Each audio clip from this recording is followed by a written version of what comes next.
en esta mañana, domingo 12 de junio del 2022, 10:24 de la mañana. Vamos a la palabra directamente. El título del tema de la enseñanza, si Dios nos permite avanzar, es el glorioso evangelio, como ya está escrito en nuestro pizarrón. Esperando, hermanos, que en esta mañana el propósito, el objetivo sea que todos nosotros que ya somos creyentes verdaderos entendamos el evangelio. Esa es la unidad de la fe. La unidad de la fe no es que todos tengamos el mismo grado de madurez, sí, que todos busquemos la madurez, pero en la unidad del evangelio, en la unidad del único evangelio glorioso, porque hay muchos falsos evangelios y hay evangelios diluidos, como vamos a estar viendo en el estudio. Que Dios nos ayude en esta mañana. Y vamos a Romanos capítulo 3. Romanos capítulo 3, versículos del 23 al 26. Romanos 3,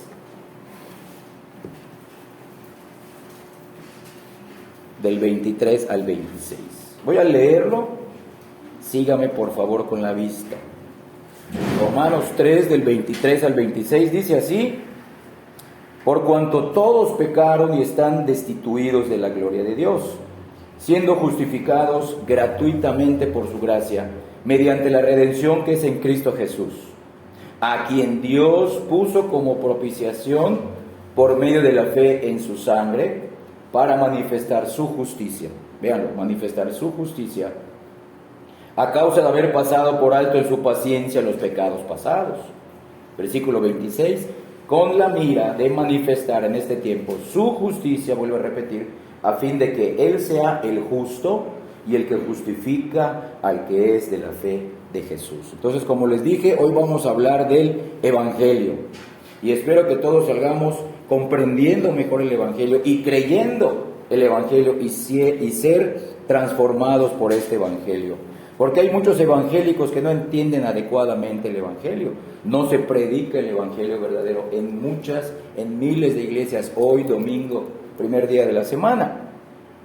Por ejemplo, si les preguntamos a ellos, o si yo te pregunto a ti, no me contestes, contéstate en tu conciencia, ¿qué sucedió en la cruz? Acabamos de cantar dos himnos, en la cruz, y el otro fue, ¿cuál fue, hermano? En la cruz, y bueno, hablaba de la cruz igual.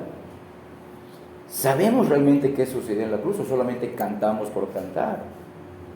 Muchas veces esas personas no nos dan una respuesta bíblica, nos dan una respuesta personal, emocional, de acuerdo a sus intereses, a sus gustos o a su ignorancia. Y si también les preguntamos, ¿por qué tuvo que morir Cristo? Realmente no saben la respuesta, ¿por qué tuvo que morir Cristo? Nosotros sabemos que Cristo murió por nuestros pecados, pero ¿sabemos exactamente por qué tuvo que ser de esa manera? ¿Por qué tuvo que morir por nuestros pecados? ¿Realmente podemos dar una respuesta bíblica correcta a esta pregunta? ¿Por qué tuvo que morir por nuestros pecados? Siempre esto ya es como un tema trillado, que hasta los mismos católicos dicen, los mormones, los falsos creyentes. Sí, Cristo murió por nuestros pecados, pero ¿realmente tú y yo sabemos por qué murió por nuestros pecados? Entonces, para contestar esta pregunta, vamos a pasar a nuestro primer punto, y ahí está escrito en el pizarrón. Este es el problema más grande en toda la Biblia. ¿Cómo puede un Dios justo perdonar a viles pecadores? Es el problema más grande. Miren Romanos capítulo 4, versículo 5. Romanos 4, 5 dice así: mas al que no obra, miren esta frase, sino cree en aquel que dice que justifica ¿a quién? No dice al justo, ni al bueno, ni justifica al que creyó, no, justifica al impío, su fe le es contada por justicia. Observa esa frase, aquel que justifica al impío. También lo leímos en Romanos 3, 24. Dice la primera línea del versículo: siendo justificados por Dios gratuitamente, y valga la redundancia, gratuitamente es un sinónimo de su gracia. Vean, como que está haciendo énfasis el apóstol Pablo, gratuitamente, gratis. No tienes que pagar nada, te lo regalaron. O sea, es un énfasis. Y ahora vean Proverbios, capítulo 17, versículo 15. También lo dice el Antiguo Testamento. Ahí el rey Salomón, meditando en estas cosas, también lo escribió. Proverbios 17, 15 dice así: el que justifica al impío, véanlo, el que justifica al impío y el que condena al justo, ambos son igualmente abominación a Jehová. ¿Pueden ver el problema? En el Antiguo Testamento vemos que por mandato e iluminación del Espíritu Santo, el rey Salomón escribe: todo aquel juez o persona que justifica a un impío es abominable o es abominación a Jehová. Pero en el Nuevo Testamento dice que Dios justifica al impío. Por eso es el problema más grande en toda la Biblia. ¿Cómo puede Dios justificar a un impío? ¿Cómo puede hacerlo? ¿Cómo justifica Dios al impío sin ser injusto, sin él ser una abominación?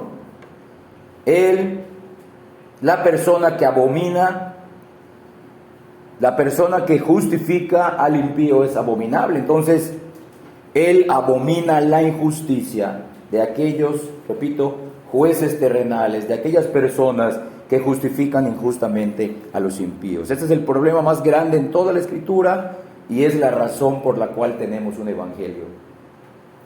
¿Cómo lo hizo Dios? ¿Tú puedes dar respuesta a cómo lo hizo? Ese es el evangelio, hermanos.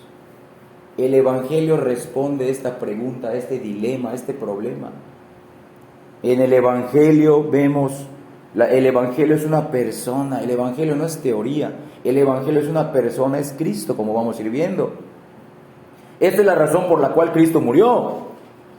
Entonces, esto que vamos a mencionar es la parte más importante del evangelio, y es la que casi nunca se predica. Si Dios es justo, Él no puede perdonar al pecador, escucha bien, haciendo a un lado su justicia. Si Dios es justo, Él no puede justificar al impío aparte de su justicia. Él tiene que seguir siendo justo cuando perdona, justifica al impío. Entonces, sabiendo que Dios es justo por las Escrituras, por experiencia propia, Él nunca va a actuar injustamente. Nosotros como hombres podríamos hacer a un lado la ofensa de los que son padres de sus hijos. Sobre todo cuando le han dicho al niño: niño, te voy a castigar si haces esto, o te voy a quitar esto si haces esto que no quiero, que está mal. Y el niño desobedece y el papá: bueno, está bien, es que eres mi hijo, no pasa nada. En otro momento le llamaré la atención. No, pero Dios no es así. Dios en ningún momento deja de ser justo. Repito, en ningún momento es injusto. ¿Cómo justifica Dios al impío sin dejar de ser justo, sin ser él mismo abominable, como acabamos de leer en Proverbios 17:15? ¿Sabes qué demanda su justicia? Miren qué dice Romanos 6:23. La justicia de Dios está escrita también en este versículo, en este pasaje, Romanos 6:23. La paga del pecado es muerte. Esa es la justicia de Dios. La justicia de Dios demanda que el pecador muera, aunque cometa un solo pecado en toda su vida. Y eso es imposible. Todos cometemos miles de millones de pecados todos los días, todo el tiempo, toda nuestra vida. Entonces vean, ¿cómo puede Dios justificar al impío sin dejar de ser justo y sin ser él mismo abominable? Aplicando su justicia sobre el pecador. Él tuvo que aplicar lo que dice aquí. Él les dio el pago a los pecadores, los mató, no dejó de ser justo con ellos. Entonces necesitamos estudiar bien los atributos de Dios. La Escritura dice que el hombre ha pecado y merece morir. Aquí lo dice en este versículo y lo dice en muchos otros. Si Dios es justo, Él tiene que aplicar su justicia a los pecadores, ya que la justicia de Dios demanda que el pecador muera Y no solamente muera así porque sí, muera bajo la ira de Dios y bajo la condenación para siempre. Esta es la razón, repito, por la cual Cristo murió por nuestros pecados, para satisfacer toda la justicia de Dios, y este es el glorioso evangelio. ¿Tú has creído este evangelio? Como les pregunté hace rato, ¿tú podrías contestar por qué Cristo murió? ¿Qué sucedió en la cruz? ¿Cómo evangelizamos a las personas? ¿Estamos predicando un evangelio a medias? ¿Estamos predicando los atributos de Dios que nos conviene para ablandar su palabra y hacerla agradable a los oídos de los incrédulos? Entonces, el problema más grande en toda la Escritura, repito, fue resuelto en la cruz de Cristo. Hay evangelistas que les dicen a las personas que evangelizan, en vez de ser Dios justo contigo, pues Él hizo a un lado su justicia y simplemente te perdonó. Eso, sin ellos saberlo, es una herejía. Nosotros creemos en el evangelio en el cual todos los atributos de Dios son y están en un perfecto equilibrio, una perfecta armonía. El perdón de Dios, escucha bien, para nosotros que recibimos el perdón de Dios, no hizo a un lado la justicia de Dios. Ya que para poder perdonar a los impíos o para justificarlos, Dios tiene que ser justo también con ellos.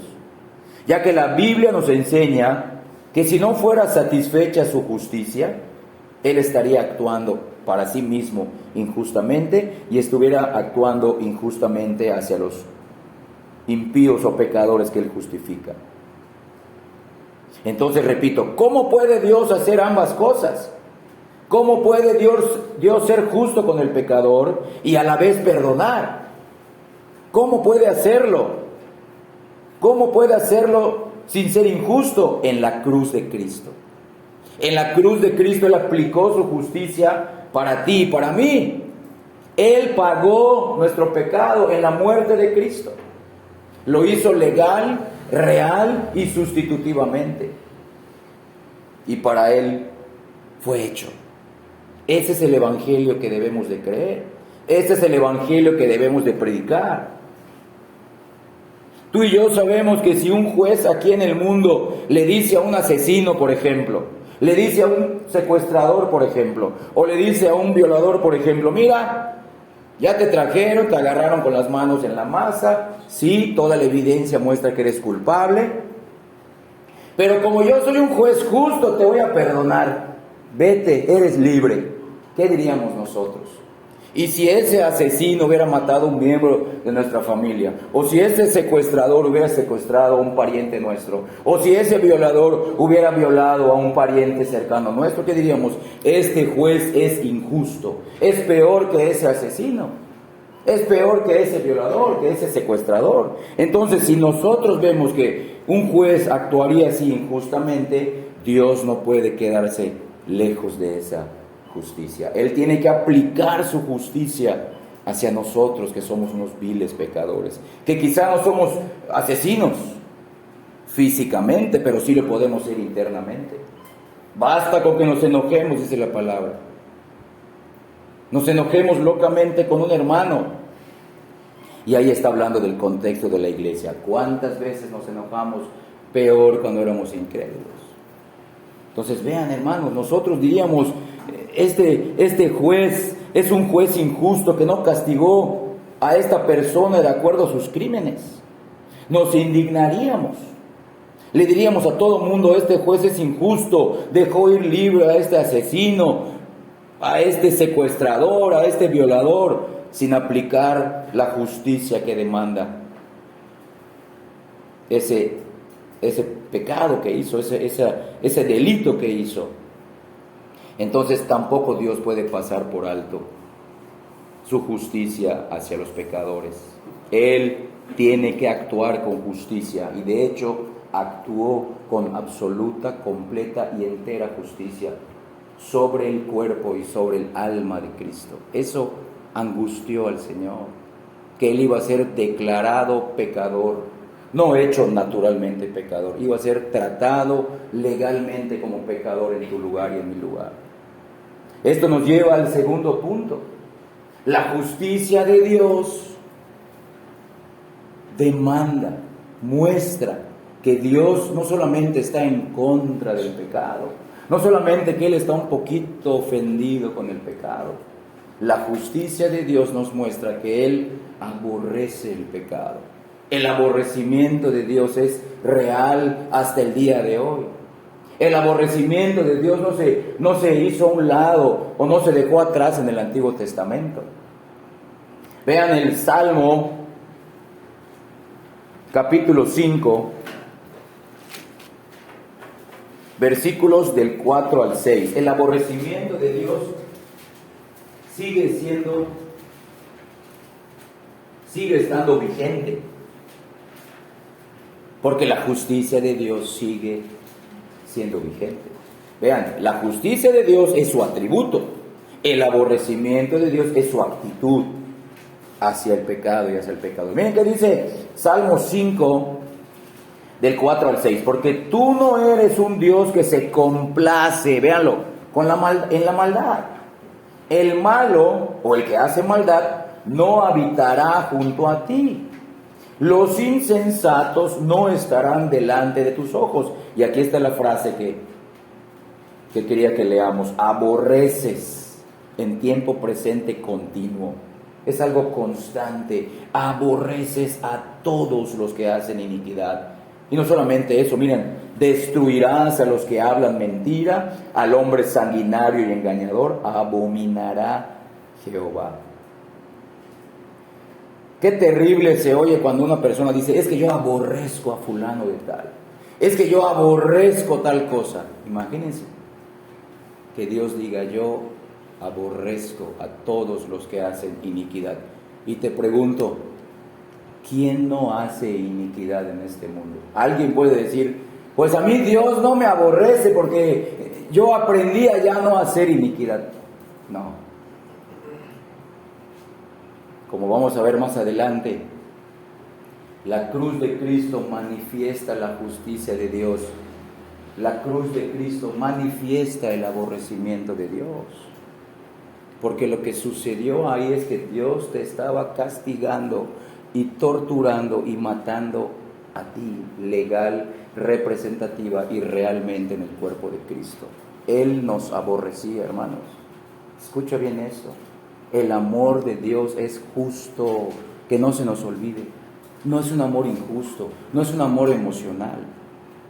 Él, para poder amar, tiene que aplicar su justicia primero. Él, para poder perdonar, tuvo que aplicar su justicia que merecíamos en el cuerpo y en la persona y en el ser de Cristo, como vamos a ir viendo en el estudio. Entonces Dios es justo y Él tiene que actuar con justicia precisamente porque aborrece. Y ahí dice, a los pecadores que viven aún en sus pecados. Él realmente los aborrece. Esto no es teoría. Esto es algo real que Dios siente en su ser. Él aborrece. ¿Y sabes cuándo se va a manifestar? En los que no se arrepientan. Eternamente en el lago de fuego.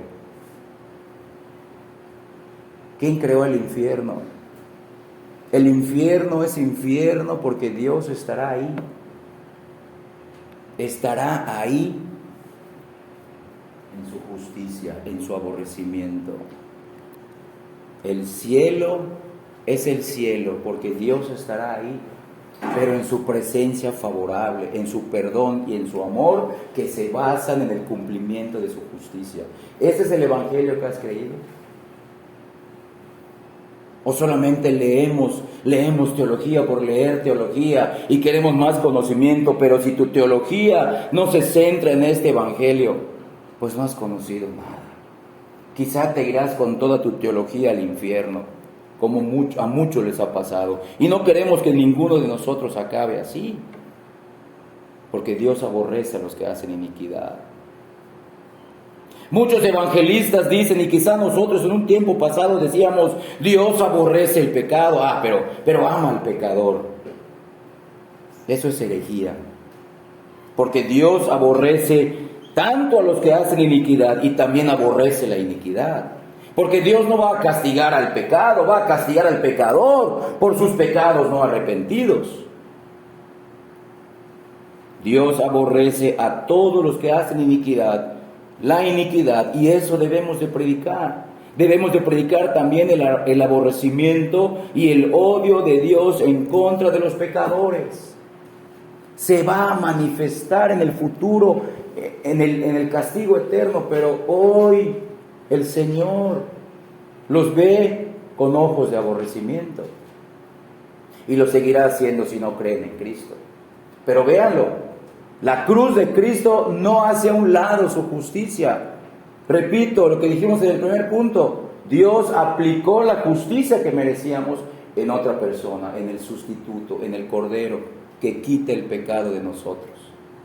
Lo quitó de manera legal y lo quitó de manera que ya no nos esclaviza. Claro, vamos a Juan capítulo 3, porque ahorita pueden estar pensando, sí, ¿y qué dice Juan 3:16? Vamos a leer qué dice Juan 3:16. Pero muchos sacan este texto de su contexto posterior, porque también en unos versículos más adelante dice que esta es la condenación. Pero vamos a leer Juan 3:16, dice, porque de tal manera amó Dios al mundo, que ha dado a su Hijo unigénito, para que todo aquel que en él cree, no se pierda, mas tenga vida eterna. Dice, ahí está el amor de Dios. Sí, pero no hay que hacer a un lado su justicia. Pero mira qué dice al final de ese capítulo, Juan 3:36. ¿Ya lo habías leído? ¿Ya lo habías considerado? Juan 3:36, 20 versículos más adelante, dice así, el que cree en el Hijo, sí, ha recibido el amor de Dios, tiene vida eterna, ha experimentado, ha sido regenerado. Pero vean ahora la consecuencia de aquellos que escuchan el Evangelio glorioso y verdadero y no lo creen. Pero el que rehúsa creer en el Hijo no verá la vida, o sea, no tendrá vida eterna, sino que la ira de Dios está sobre él. ¿Ya vieron? No saquemos Juan 3:16 ni lo hagamos a un lado de Juan 3:36.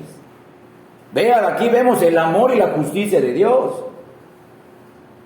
Porque la ira de Dios se manifiesta porque la justicia de Dios no ha sido satisfecha. En nosotros su justicia fue satisfecha en la cruz de Cristo. Repito, este es el Evangelio, hermanos. No ensuavicemos el Evangelio, como dije al principio. No vivamos, no compartamos un Evangelio diluido. Dios ama de verdad al mundo, es verdad, hay que decirlo, hay que creerlo y predicarlo, pero también el aborrecimiento y el odio de Dios están sobre los pecadores. No prediquemos solo una parte del Evangelio. No querramos creer y compartir en un Dios a medias.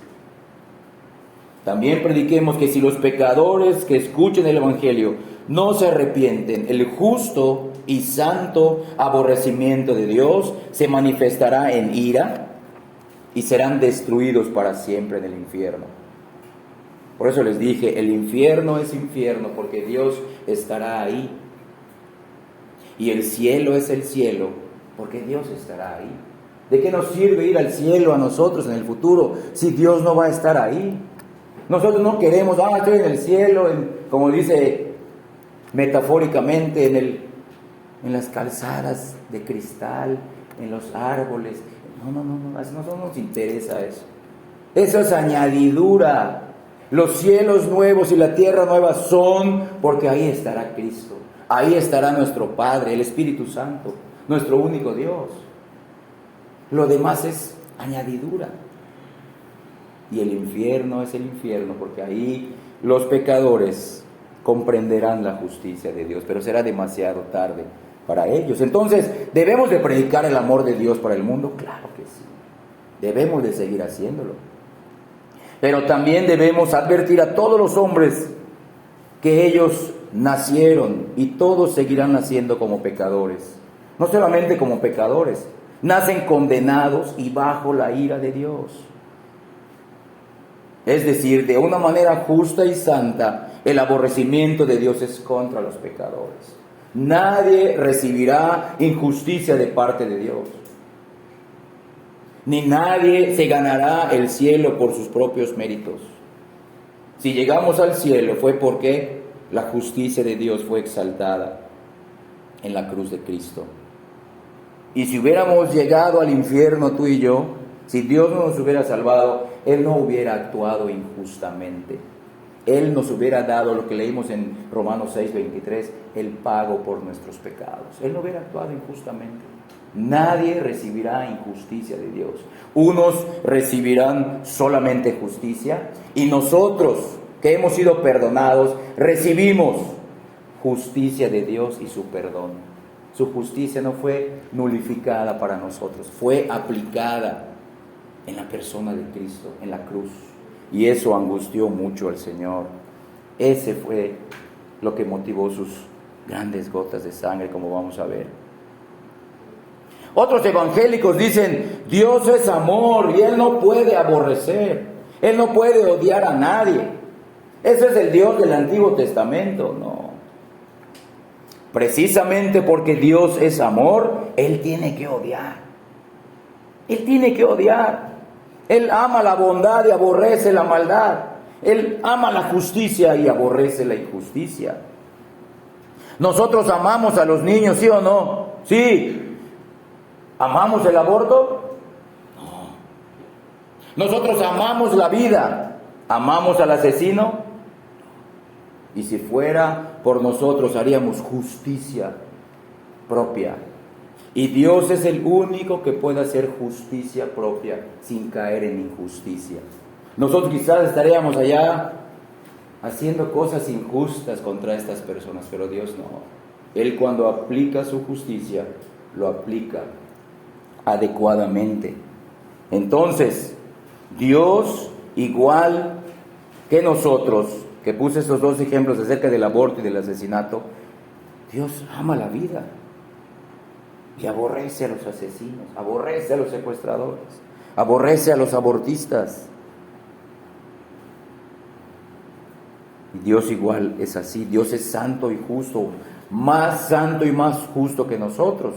Y escucha bien, Dios no es neutral con respecto al pecado, nunca lo ha sido. Joven, tú que estás empezando a vivir, Dios no es neutral con los pecados que piensas, que sientes y que cometes. Y si eres adulto y no te has arrepentido, Dios no es neutral con tu pecado. Él está llevando cuenta y va a aplicar su justicia de un modo sobre ti, o sobre Cristo si te arrepientes, o eternamente en el infierno. Ese es el evangelio que creemos. Este es el único evangelio que glorifica a Dios, que glorifica su justicia y que glorifica más su amor, más su perdón. Una persona que entiende este evangelio dice, es que cuánto me amó el Señor. No lo puedo creer, no lo merecía. Él tiene que venir en contra del pecado y aborrecerlo. Él aborrece activamente a los pecadores. Y esta verdad bíblica se ha perdido. Si yo te preguntara, muéstrame tus folletos evangelísticos, muéstrame tus libros que hablan de evangelismo, ¿hablan del aborrecimiento de Dios? ¿Hablan de la ira de Dios? Porque solamente presentamos, bueno, Dios te quiere salvar, Dios te ama, sí, pero hay que decirles, pero también aborrece a aquellos que han escuchado el evangelio y no lo creen. Él aborrece a los pecadores. Estás en grave peligro. Y estás en grave peligro no solamente por un virus llamado COVID. Estás en grave peligro si no te has arrepentido de tus pecados delante de Dios. Esta verdad bíblica de la justicia de Dios, del aborrecimiento de Dios, es ignorada. Ya no es enseñada en la mayoría de los púlpitos evangélicos. Peor en el evangelismo moderno. Debemos de decirle a las personas, Dios no es neutral con respecto al pecado. Al contrario, Él envía juicios temporales sobre los pecadores y sobre las naciones que rechazan, no conocen o se oponen a su evangelio. El aborrecimiento de Dios sigue vigente. Y esto nos lleva a nuestro tercer punto. Como Dios es justo y aborrece, y el problema más grande en la Biblia, ¿cómo puede Dios ser justo y a la vez perdonar? El tercer punto es, la cruz de Cristo manifiesta, fue evidente, fue algo público, donde Dios dijo, aquí se muestra mi justicia, aquí se enaltece mi justicia, miren qué les va a pasar si no creen en mi Hijo.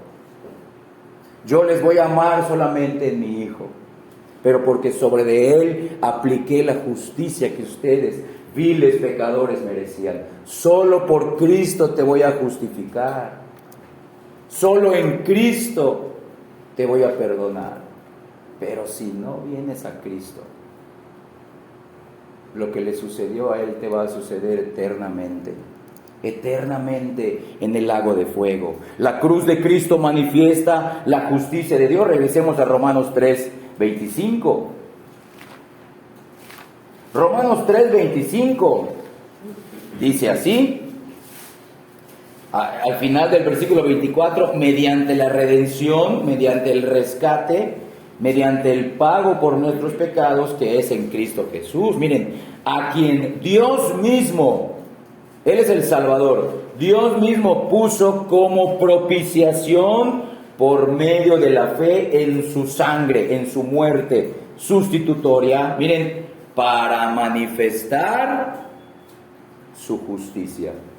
Véanlo, la cruz de Cristo manifiesta la justicia de Dios.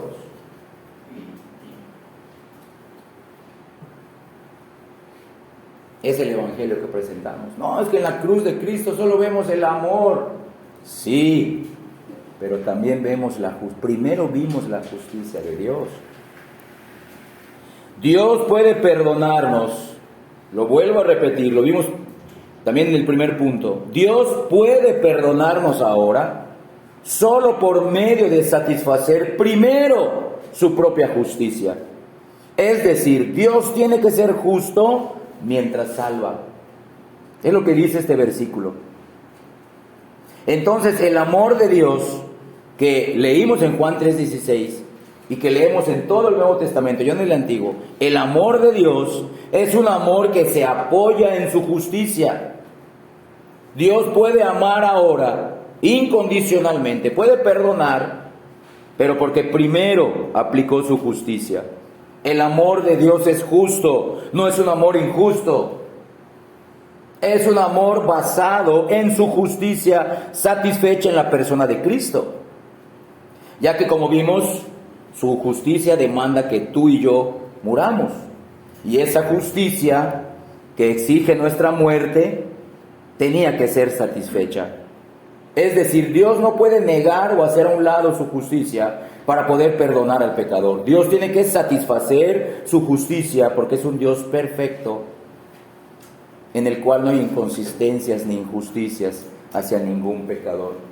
Ninguno de nosotros dirá, Dios a mí me perdonó porque Él vio que yo iba a llegar a creer. Dios a mí me perdonó porque Él vio que yo iba a hacer mi esfuerzo e iba a hacer mi esfuerzo para ser mejor. Dios me perdonó porque soy mejor que mis demás hermanos. Ninguno de nosotros lo pensará en este mundo ni en el mundo venidero. Dios me perdonó, pero porque castigó a Cristo en mi lugar. Yo merecía estar en esa cruz. Yo merecía ser arrojado al infierno eternamente.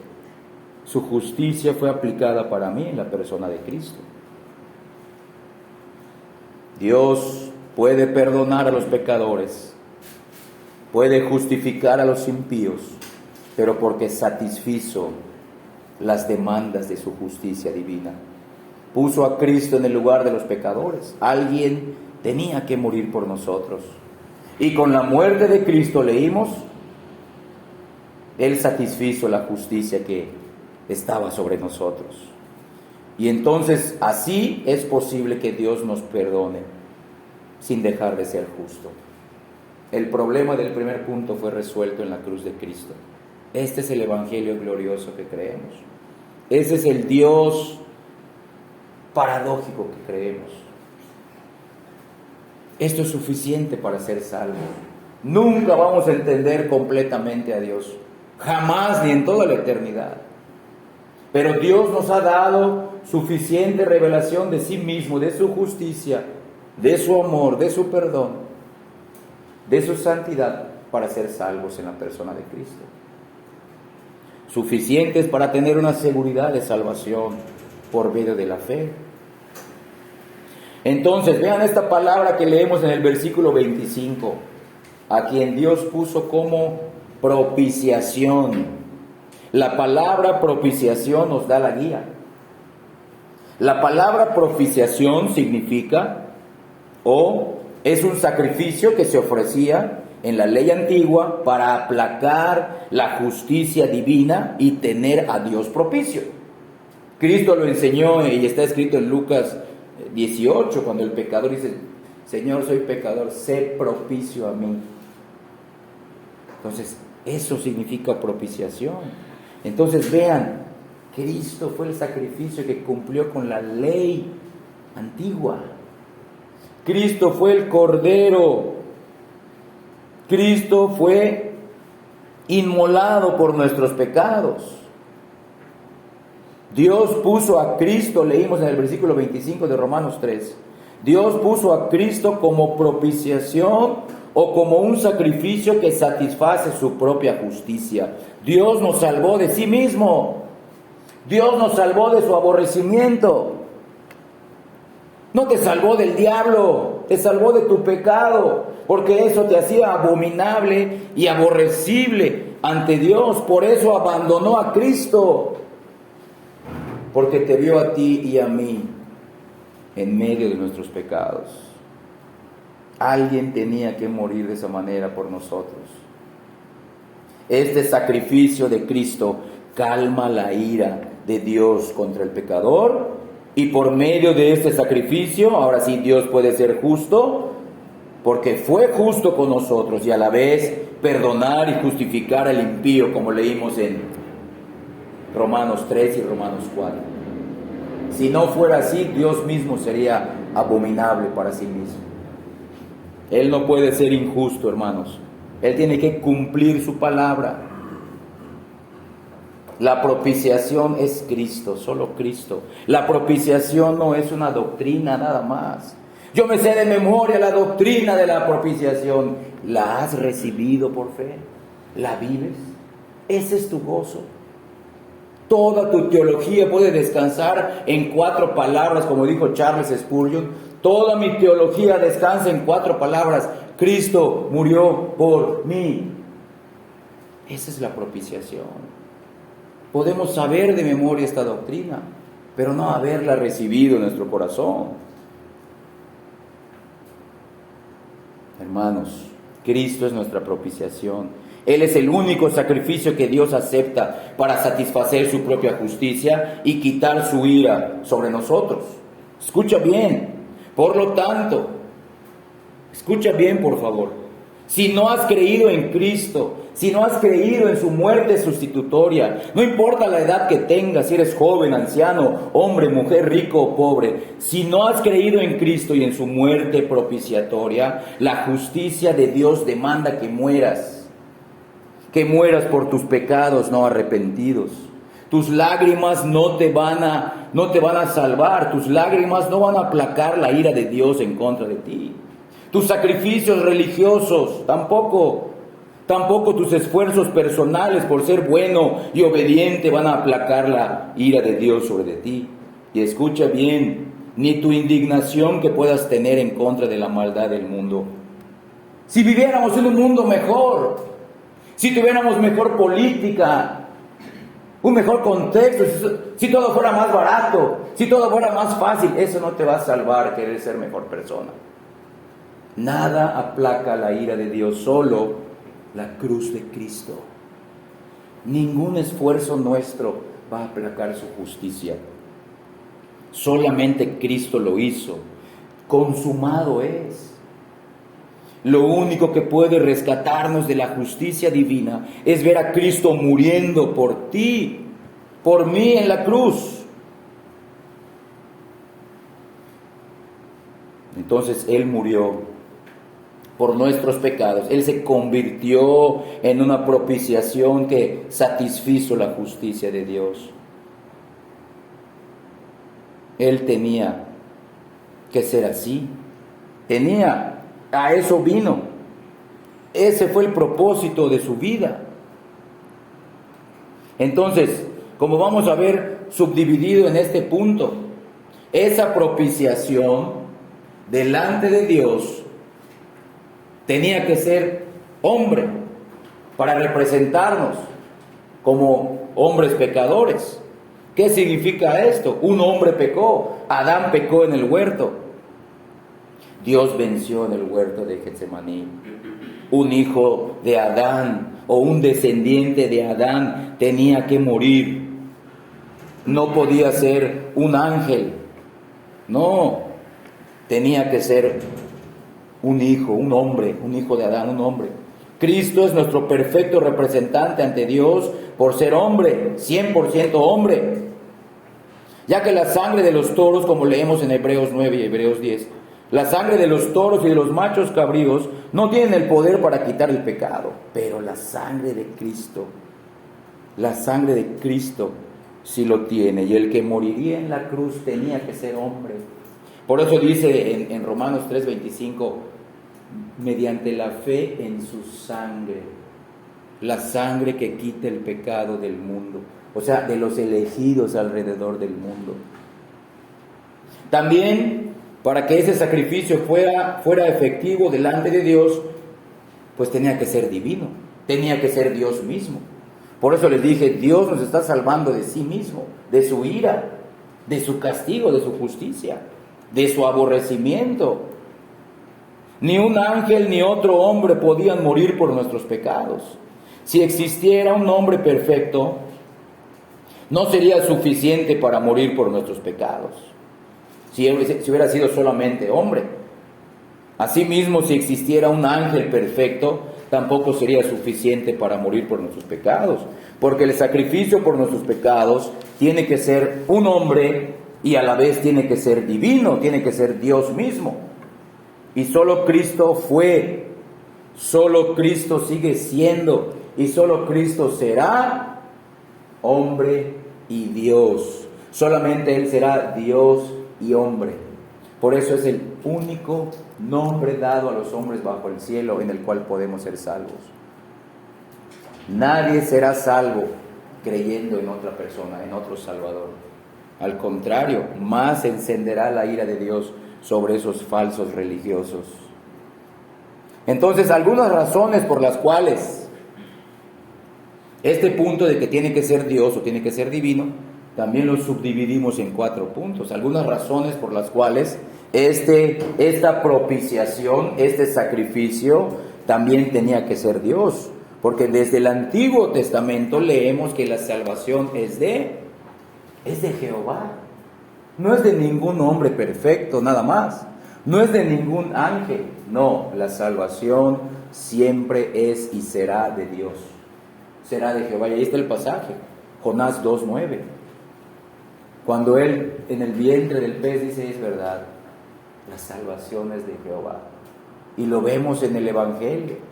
Cristo dice, cuando le preguntan, bueno, Señor, los discípulos, Señor, ¿y quién podrá ser salvo? Dice Cristo, para los hombres esto es imposible, pero para Dios todo es posible. O sea, solo para Dios es posible nuestra salvación. Nadie nos puede salvar de Dios más que Dios mismo.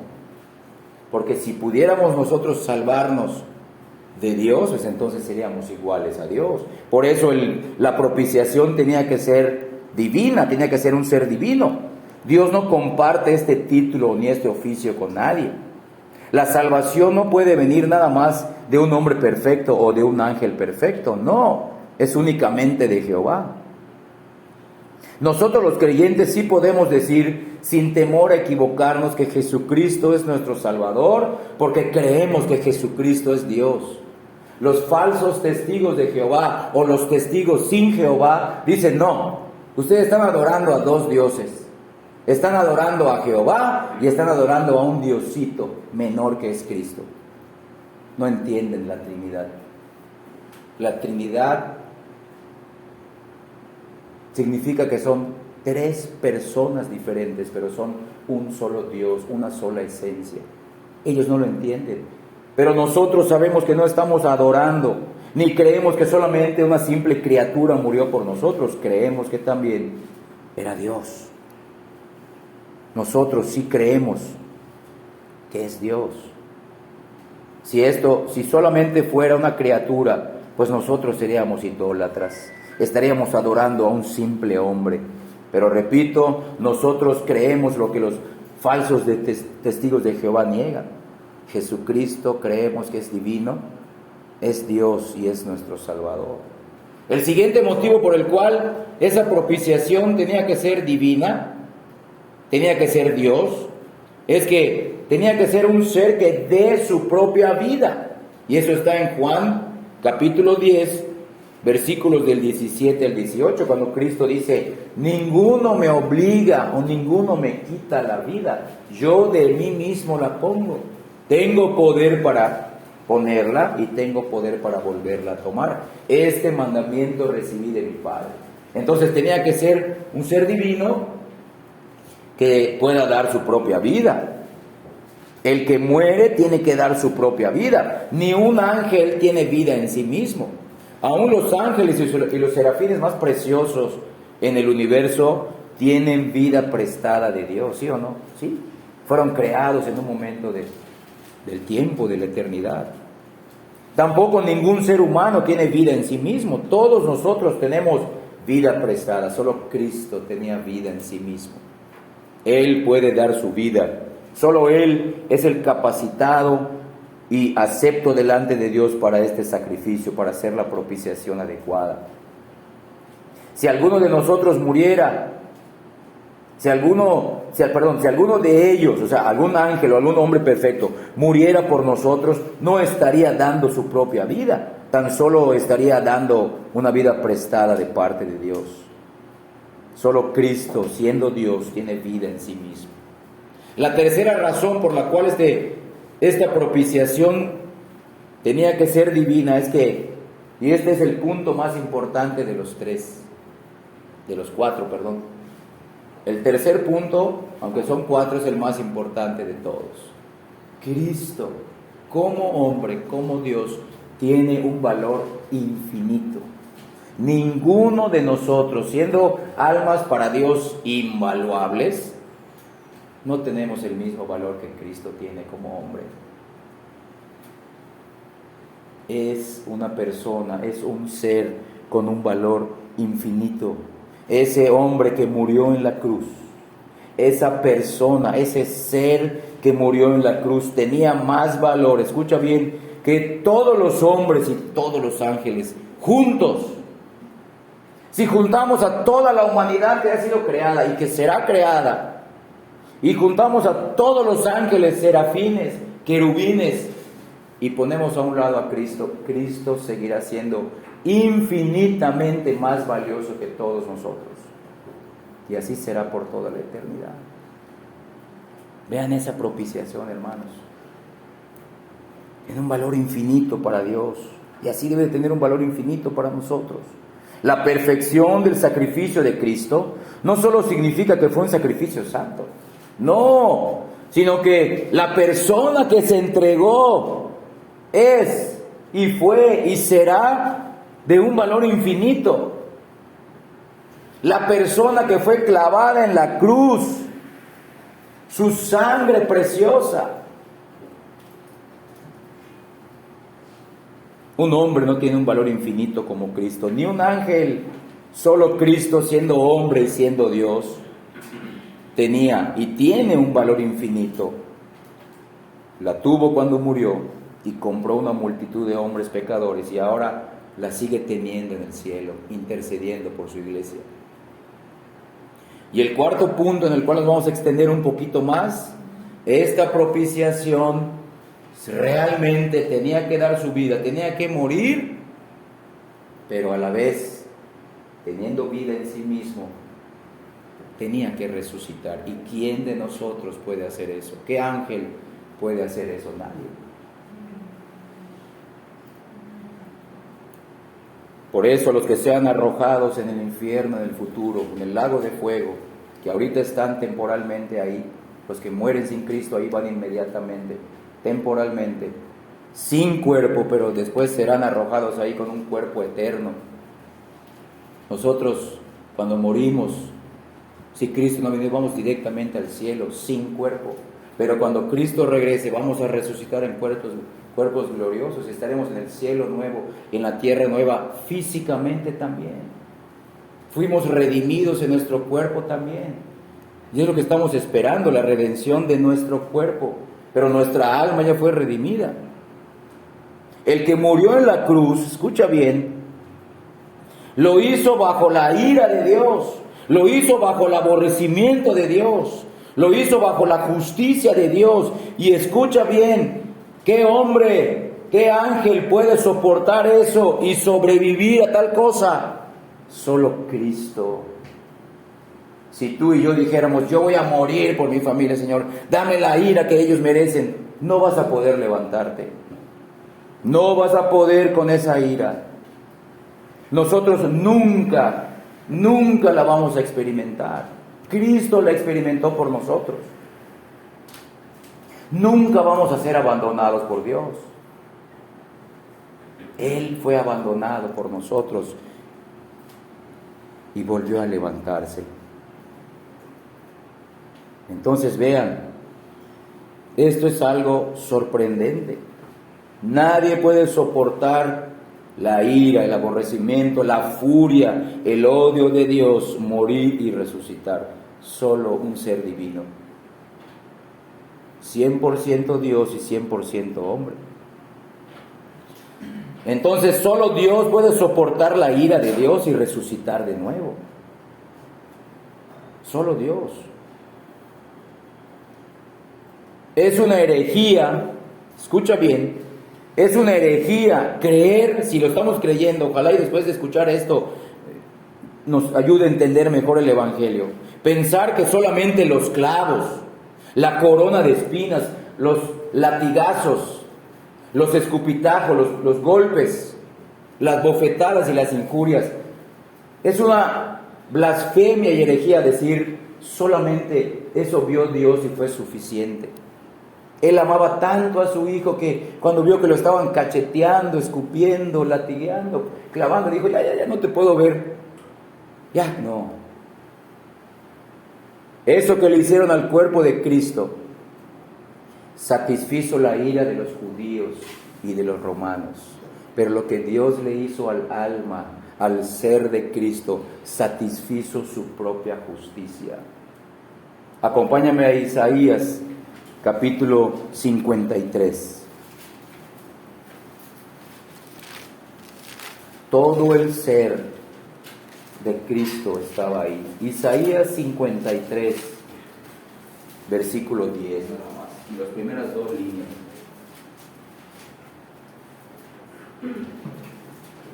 Dice ahí, con todo eso, Jehová quiso. Véanlo, Jehová quiso, no fue algo que no quería. Quiso mostrar, manifestar su justicia, quiso quebrantarlo, sujetándole a padecimientos. Hasta ahí vamos a leer. ¿Lo quiso o no lo quiso? La furia de los romanos, la furia de los judíos satisfizo la ira de ellos, pero no la ira de Dios.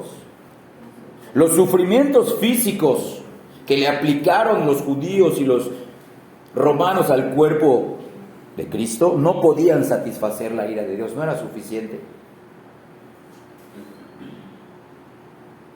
Jehová quiso quebrantarlo. ¿Por qué?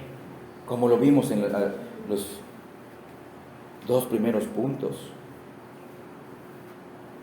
Dios no puede pasar por alto su justicia y simplemente perdonar a su pueblo pecador así nada más. Él tiene que ser justo, Él tuvo que ser justo, ya que su justicia demanda la muerte del culpable. bajo la ira de Dios. No fue un juego lo que sucedió en la cruz. ¿Qué evangelio estamos creyendo? ¿Qué evangelio estamos compartiendo, predicando, viviendo? ¿Qué sucedió en la cruz?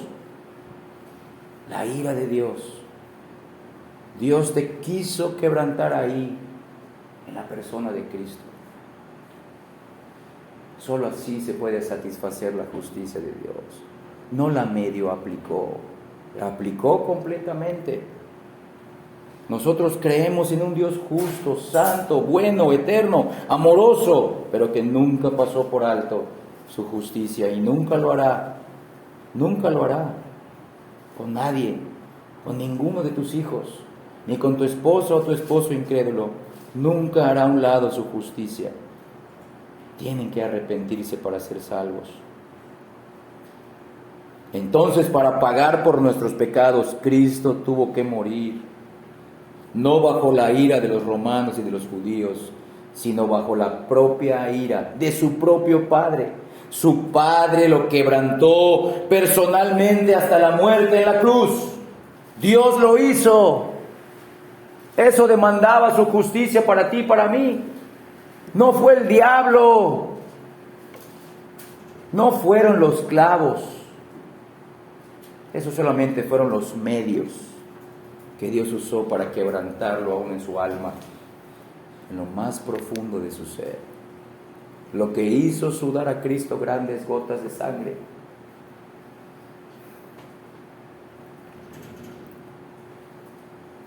no fue la cruz. Lo que casi lo mató en Getsemaní no eran los latigazos que iba a recibir, sino verla el enojo que nunca había experimentado de su Padre. Él toda la eternidad tuvo el agrado de su Padre, tuvo la complacencia de su Padre. Jamás el Padre lo había visto como pecador. Nunca lo que experimentó Cristo en la cruz, Él lo había experimentado.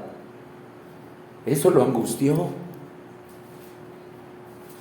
Eso casi lo mata en Getsemaní. Y un ángel tuvo que bajar a fortalecerlo, porque Él tenía que ir a la cruz por ti y por mí. Ese es el glorioso evangelio, hermanos. Ese es el Cristo que amamos y creemos. Murió. Quiso quebrantarlo el Señor. El Padre no jugó con Él. El Padre lo aplastó y lo torturó por nuestros pecados. Alguien tenía que morir separado, desamparado de Dios, llevando nuestros pecados fuera del campamento, rechazado de los hombres, pero también rechazado por Dios, para que nosotros recibamos perdón y justificación. Hermanos, el Evangelio no es un juego. Lo que venimos a hacer aquí no es pasar el tiempo. Estamos glorificando a un Cristo glorioso, un Evangelio glorioso. Todo el pecado que me debe condenar por toda la eternidad, que te debe de condenar por toda la eternidad, justamente Cristo lo llevó en la cruz. Su Padre lo miró y lo desamparó. Realmente lo desamparó. Cristo tenía que morir fuera de la presencia favorable de Dios, cortado, desamparado y abandonado por Él. Solamente experimentó furia, odio, aborrecimiento. Nunca lo había sentido. Por eso leemos en Hebreos, por lo que padeció, aprendió la obediencia. Fue algo que aprendió como hombre y nunca lo olvidará.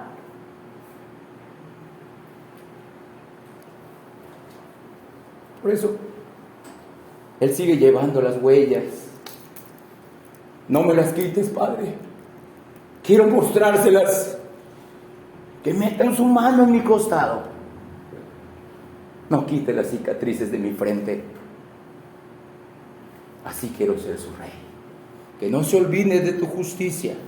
Que no se olviden que eres un Dios que ama, que bendice, que prospera, pero que no olvida ni hace a un lado su justicia. Que me vean como el Cordero que quitó su pecado. Cristo no sudó gotas de sangre ni se angustió en el huerto por solamente padecimientos físicos. ¿Cómo es posible que después, en la historia de la iglesia, hubieron discípulos, sus propios discípulos, cristianos a lo largo de la historia, que fueron cantando a la cruz, que fueron cantando cuando les cortaron la cabeza, cuando los desmembraban, fortalecidos, y Cristo lo vemos llorando? No, Él no temía la muerte física. A Él lo angustió, que iba a conocer al Padre de una manera que nunca lo había experimentado, pero lo hizo por ti y por mí. Lo que causó la verdadera angustia de Cristo, que sintió que se iba a morir, porque dice, mi alma está triste hasta la muerte, fue la copa que iba a beber. Y esa copa estaba llena, rebosando de la furia y de la ira de Dios por nuestros pecados. Entonces, para perdonar Dios a los culpables, todavía ser justo, el Hijo de Dios tuvo que morir en nuestro lugar bajo el castigo que merecíamos, separado de Dios y bajo su ira. Alguien tenía que morir bajo la ira de Dios, separado de su presencia favorable. Entonces vean, su muerte exalta, cumple y honra la justicia de Dios que merecen los pecadores. Y ya como nuestro último y cuarto punto, la resurrección de Cristo también manifiesta la satisfacción de Dios. Un evento público donde Dios dijo, suficiente, no necesito más, estoy complacido y contento con ese sacrificio, se los demuestro resucitando a su Salvador, en este tengo complacencia. Un evento público donde se muestra la justicia de Dios, un solo evento público, no se va a repetir. Un solo evento público, la resurrección de Cristo manifiesta la satisfacción de la justicia de Dios o de un Dios justo. Se resuelve el problema. ¿Cómo puede Dios seguir siendo justo y perdonar al impío sin que el impío tenga que hacer nada? Castigando a otro en su lugar. ¿Lo crees? ¿Crees que Cristo murió por ti? Este es el evangelio que creemos en este lugar. Esto nos debe de unir en la fe. Si nuestra teología no gira, no descansa alrededor de Cristo, de nada nos sirve venir a este lugar. De nada nos sirve seguir diciendo que somos cristianos. Que no caigamos en engaños, hermanos. Que sigamos estudiando teología, que sigamos estudiando la sana doctrina, pero que esa sea cristocéntrica, que nuestra vida gire alrededor de Cristo, toda tu soteriología, eclesiología y escatología gire alrededor de Cristo. Este es el Evangelio. Hermanos, el Evangelio no son 4 leyes espirituales.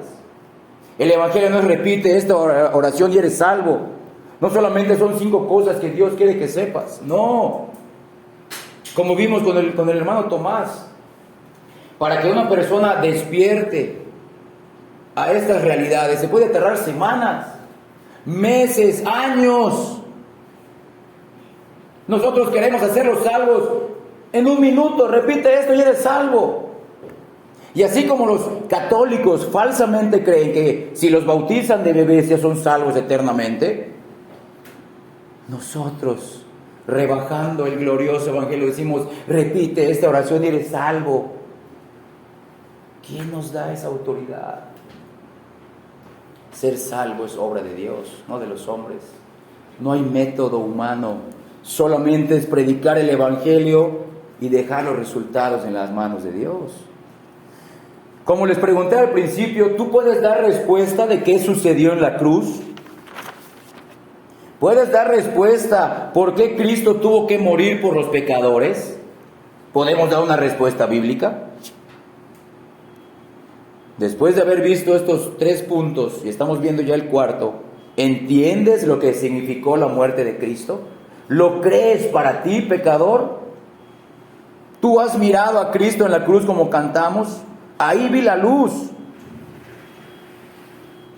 Porque la primera vez que se mira a Cristo realmente es en la cruz. No es conocerlo como maestro.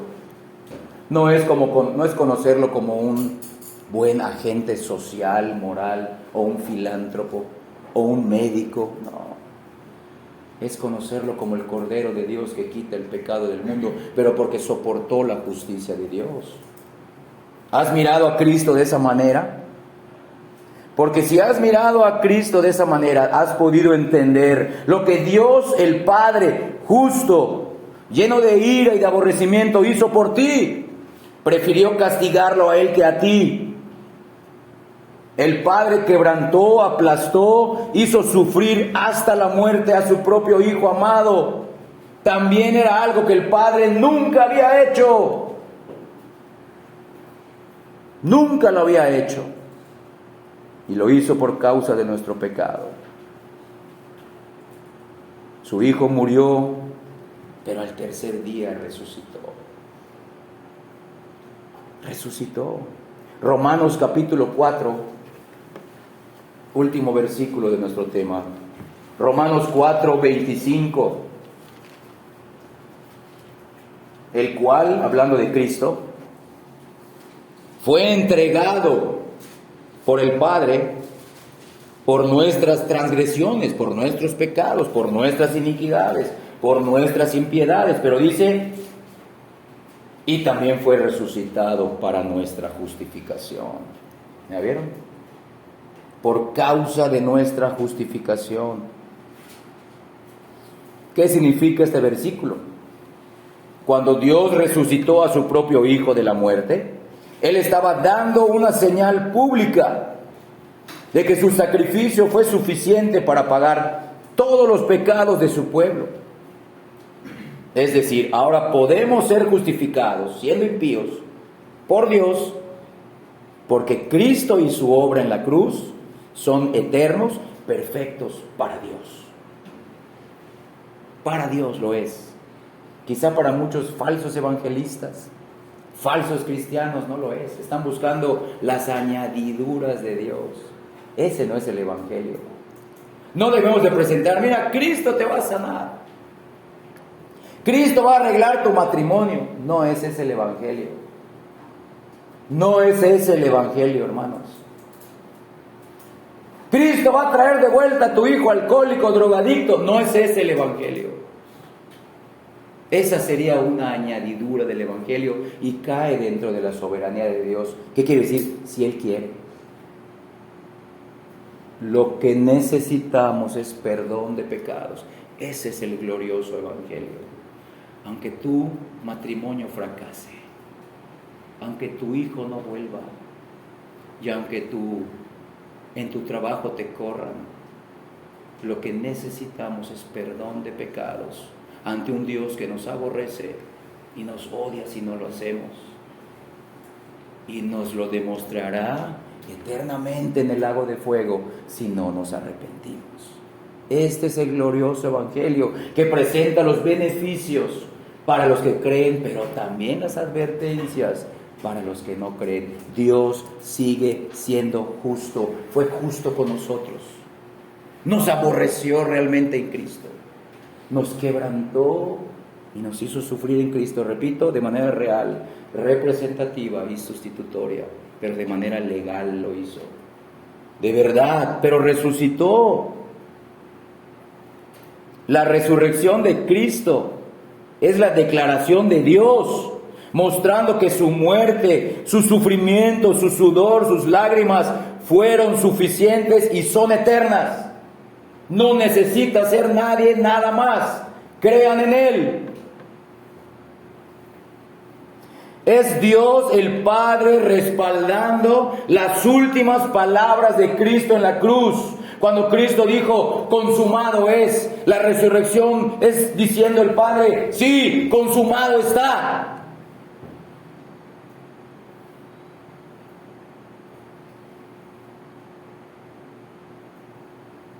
Todo está hecho por mí en la cruz de Cristo. Yo les he amado en la cruz de Cristo.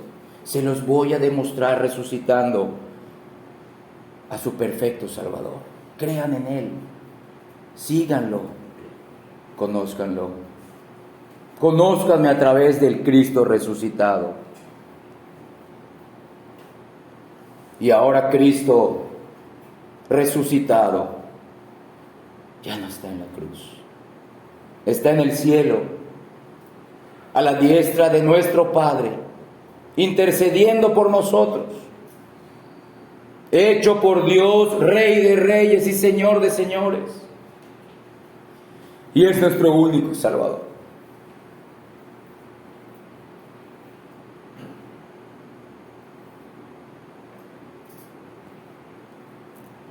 A Él necesitamos conocer más. A Él necesitamos conocer más si queremos que esta iglesia crezca. Si queremos salir de nuestros problemas, hermano, parte de los beneficios del Evangelio es conocer a Cristo. Y Él te dará más de lo que necesitas, pero te lo dará con gozo, con felicidad, con plenitud. Aunque estemos enfermos, aunque sigamos siendo pobres o no tengamos lo que queremos. Ese es el mayor beneficio del Evangelio. Es una obra interna. No es satisfacción personal y temporal. Eso lo podría dar el Señor en su bondad. Pero qué mejor que nos dé seguridad, fe, crecimiento, confianza, madurez, poder servirlo, poder alcanzar almas con este Evangelio. Ese es el mejor regalo.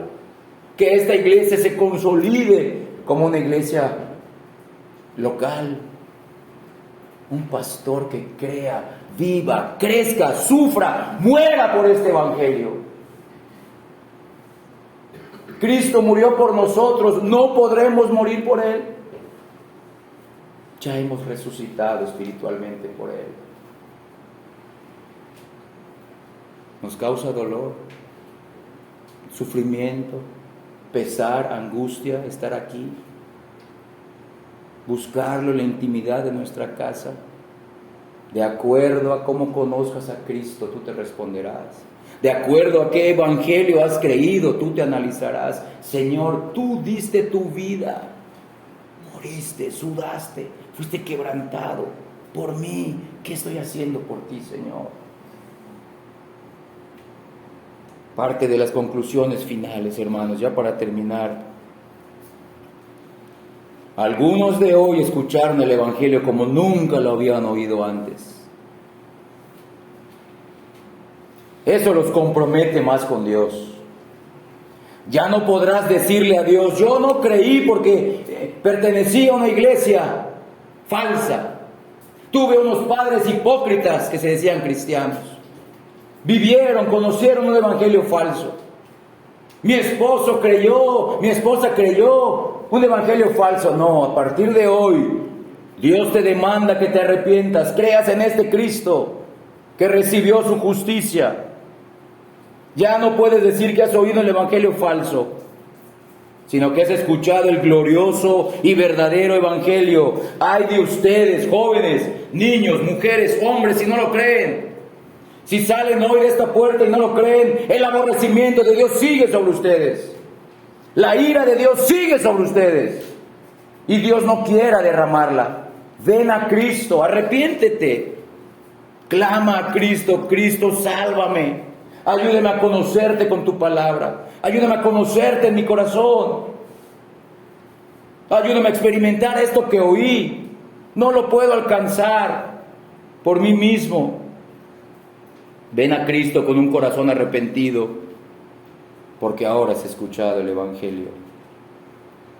Antes de entrar a este lugar quizá amaste tu pecado, ahora lo puedes ver. Dios te va a castigar por cada pensamiento, emoción, sentimiento, motivo, intención egoísta que no apunte al Señor, que no se base en la fe. Si no has creído en Cristo, lo hará eternamente. Y dice, lo va a querer hacer. Porque así como quiso quebrantar a Cristo, va a querer hacerlo si no te arrepientes. Mira el amor de Dios en la cruz de Cristo. Mira su perdón en la cruz. Ahora aborreces el pecado que antes amaste. Puedes decir que Dios ha hecho una obra en tu corazón, te ha dado un nuevo corazón. Ahora, al escuchar este evangelio, si ya eres creyente también, deseas ser limpio, deseas ser santo, deseas ser un hijo de Dios que lo honre, deseas honrar y servir y seguir a Cristo. Cristo ahora para ti es precioso, entonces clama a Él. Clama a Él con fe y Él te aseguro bíblicamente que te salvará. Pero la evidencia de que te ha salvado no será una emoción momentánea. No serán lágrimas temporales. La evidencia de que te habrá salvado y de que te ha salvado será que tu vida a partir de hoy va a cambiar sobrenaturalmente, o sea, ajena a ti.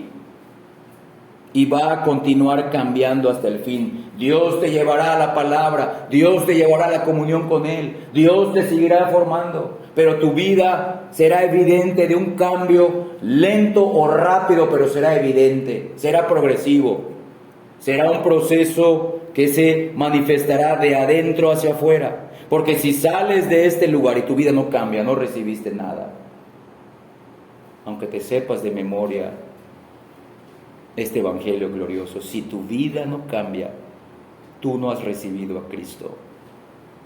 No estamos buscando perfección, pero sí cambios bíblicos en las personas. Hermanos, el evangelismo actual es un circo, por eso la gente no cambia, por eso el falso evangelismo tuvo que crear la falsa doctrina del cristiano carnal. Sí es cristiano, pero vive en la carne. Sí ha hecho a Cristo su Señor, su Salvador, pero no su Señor. No. Es una contradicción de términos decir, es creyente, pero es carnal. No, no es creyente, nunca lo ha sido. Es carnal, con fachada de creyente. Si este evangelio no nos cambia, si este evangelio no produce cambios verdaderos, no hemos recibido nada. El evangelismo actual enseña un falso evangelio en la gran mayoría de los casos, y dan falsa seguridad a incrédulos. Hermanos, que nuestra manera actual de ofrecer a Cristo a los hombres no deshonre a Dios. Que Dios nos confirme en este glorioso evangelio y que nos permita crecer y madurar en él.